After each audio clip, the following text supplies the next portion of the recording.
بسم اللہ الرحمن الرحیم۔ السلام علیکم ورحمۃ اللہ وبرکاتہ۔ سفر میں مسافر کی نماز، prayer during the travellers journey. سنن ترمذی حدیث نمبر 545، سنن ترمذی حدیث نمبر 545۔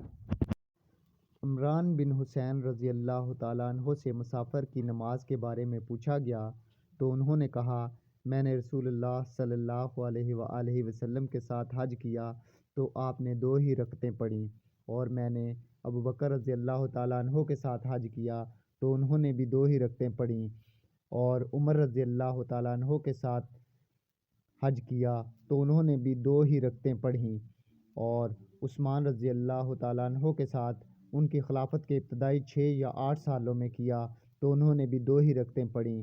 امام ترمذی کہتے ہیں یہ حدیث صحیح ہے۔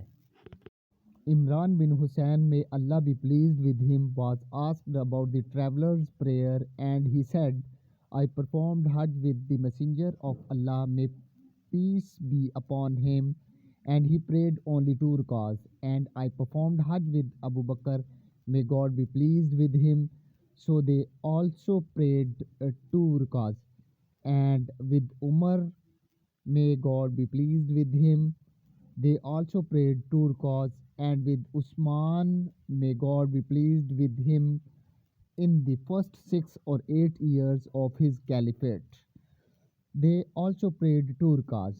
Read the same rak'ahs. Imam Tirmidhi says this hadith is authentic. اللہ تعالیٰ سے دعا ہے اللہ تعالیٰ قرآن مجید اور احادیث نبوی صلی اللہ علیہ وآلہ وسلم پر عمل پیرا ہونے کی توفیق عطا فرمائے۔ وآخر دعوانا ان الحمد للہ رب العالمین۔